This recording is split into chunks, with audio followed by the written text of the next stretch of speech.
Assalamualaikum warahmatullahi wabarakatuh. Alhamdulillahirabbil alamin wassalatu wassalamu ala asyrafil anbiya wal mursalin wa ala alihi wa sahbihi ajmain. Amma ba'du. Teman-teman sekalian, kali ini kita akan membahas tutorial tata cara bersuci bagi perempuan yang mengalami istihadah atau perempuan yang mengalami hadas yang terus-menerus. Yang akan kita bahas nanti tata cara bersucinya, bukan bagaimana darah itu dihukumi istihadah. Kalian kalau mau tahu darah itu bagaimana dihukumi istihadah atau haid atau nifas, silahkan belajar langsung di channel Telegram Materi Uyunul Masail Lin Nisa Gugahan Mbak Amiroh. Linknya ada di bio Instagram Sela Hasina. Tata cara bersuci bagi perempuan yang mengalami istihadah atau bagi seseorang yang hadatnya terus-menerus. Hadas yang terus-menerus itu yang bagaimana? Yaitu adalah dia tidak punya waktu yang cukup untuk digunakan sholat dan bersuci tanpa hadas. Jadi hadas terus. Hadas apa saja, tidak harus istihadah, tidak harus darah. Jadi bisa keputihan, juga bisa pipis, kentut, dan sebagainya.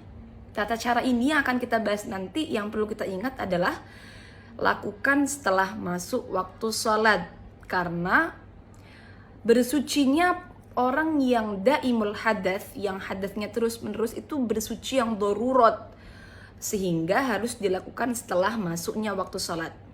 Setelah masuk waktu sholat, yang pertama harus dilakukan adalah istinja. Tidak harus terburu-buru ya, yang penting harus dilakukan setelah masuk waktu sholat.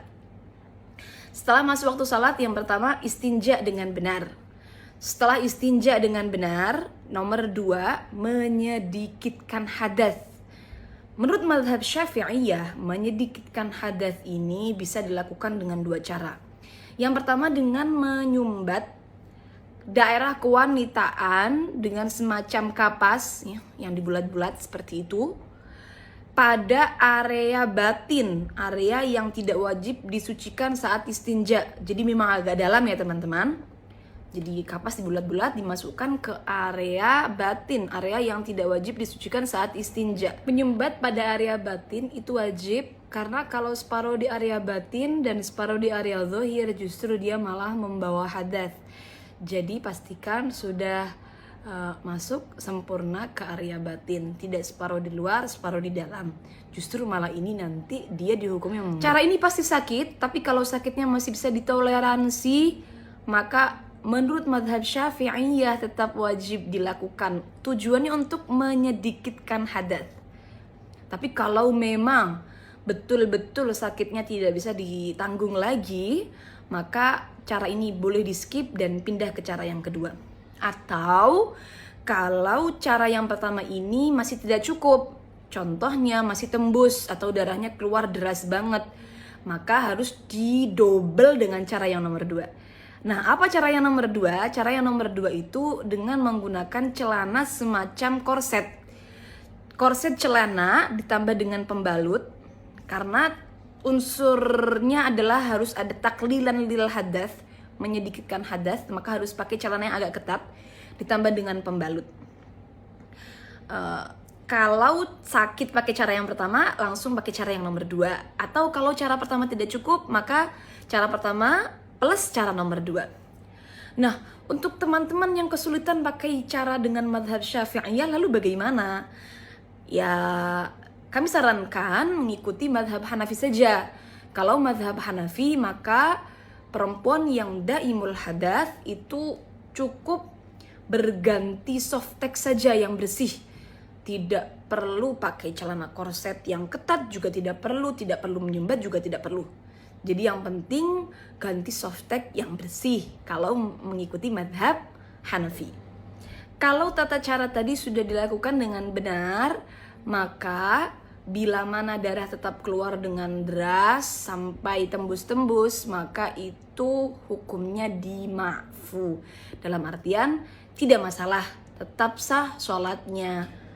Setelah proses taklilan lil hadas, maka selanjutnya yang dilakukan adalah wudhu. Wudhu dengan mualah. Mualah itu terus menerus. Kalau dalam wudhu biasa, orang yang tidak daimul hadath mualah hukumnya sunnah. Tapi kalau dalam daimul hadath maka mualah hukumnya wajib. Niatnya istibahatis shalah. Nawaitul wudu'a listibahatis sholati fardhan lillahi ta'ala. Kemudian setelah wudhu segera melaksanakan sholat.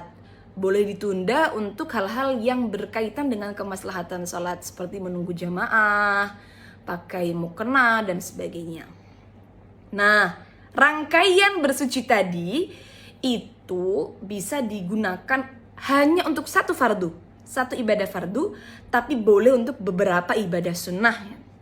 Jadi boleh untuk satu ibadah fardu dan beberapa ibadah sunnah. Jadi semisal sholat isya satu dan beberapa sholat taraweh, maka boleh dengan syarat kalau mengikuti madhab syafi'iyah caranya berarti syaratnya sumbatannya tidak boleh bergeser. Maksudnya tidak boleh kemudian lepas begitu loh. Atau bergeser ke area zahir. Kalau sudah bergeser ke area zahir, maka berarti harus mengulang lagi dari awal. Begitu. Sekian dari kami, semoga memahamkan, semoga bermanfaat. Assalamualaikum warahmatullahi wabarakatuh.